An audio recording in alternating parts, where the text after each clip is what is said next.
पंचायती राज व्यवस्था की शुरुआत 2 अक्टूबर 1959 को राजस्थान के नागौर जिला से शुरू किया गया।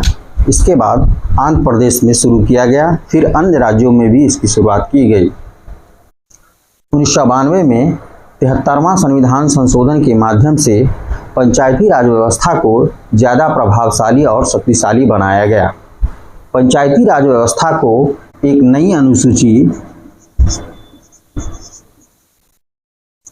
यानी 11वीं अनुसूची में पंचायती राज व्यवस्था को जोड़ा गया। पंचायती राज व्यवस्था को 11वीं अनुसूची में जोड़ा गया, जिसमें 29 विषय को शामिल किया गया। 1992 में 74वां संविधान संशोधन के माध्यम से नगरीय शासन व्यवस्था को संवैधानिक मान्यता प्रदान किया गया। नगरीय शासन व्यवस्था को संवैधानिक मान्यता 1992 के 74वां संविधान संशोधन में पारित किया गया। नगरीय शासन व्यवस्था को 12वीं अनुसूची में शामिल किया गया। 11वीं अनुसूची में पंचायती राज व्यवस्था को तथा 12वीं अनुसूची में नगरीय शासन व्यवस्था या नगरपालिका के कार्य क्षेत्र के विषयों को रखा गया है, जिसके तहत 18 विषय शामिल किए गए, जिसमें 18 विषयों को शामिल किया गया। 11वीं अनुसूची में 29 विषयों को शामिल किया गया पंचायती राज व्यवस्था के लिए। 12वीं अनुसूची में 18 विषयों को शामिल किया गया। गांधी जी कहते थे, भारत की आत्मा गांव में बसती है। भारतीय संविधान में देश की विरासत और गांधीवादी मूल्यों को महत्व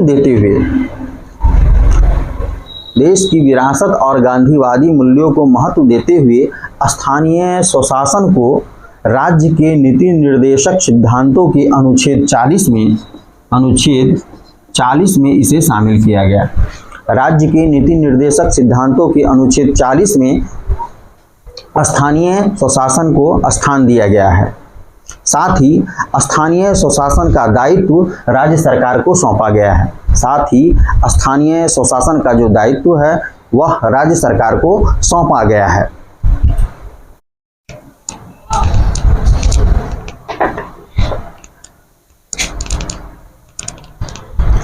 अब हम लोग इससे आगे समझेंगे। पंचायती राज व्यवस्था की शुरुआत 2 अक्टूबर 1959 को हुई। इसके तहत पंचायती राज व्यवस्था के लिए त्रिस्तरीय ढांचा का गठन किया गया। बलवंत राय मेहता समिति की अनुशंसा के आधार पर पंचायती राज व्यवस्था को 3 स्तरों पर विभाजित किया गया। बलवंत राय मेहता समिति की अनुशंसा के आधार पर पंचायती राज व्यवस्था के लिए त्रिस्तरीय ढांचा का गठन किया गया। ग्रामीण स्तर पर ग्राम पंचायत, प्रखंड के स्तर पर पंचायत समिति और जिला के स्तर पर जिला परिषद का गठन किया गया। फिर से इसको समझिए।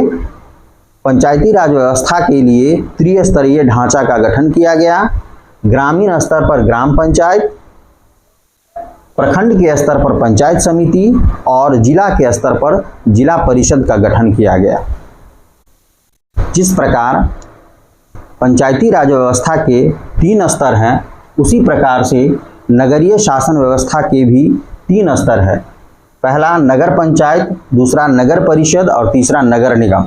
नगर पंचायत, नगर परिषद और नगर निगम। नगर पंचायत, नगर परिषद और नगर निगम।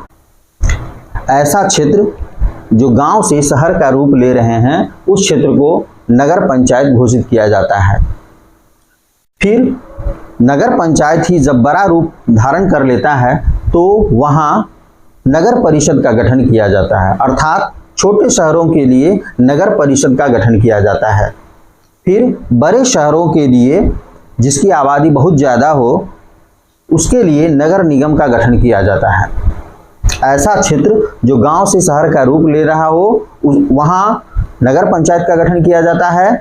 छोटे शहरों के लिए नगर परिषद का गठन किया जाता है और बड़े शहरों के लिए नगर निगम का गठन किया जाता है।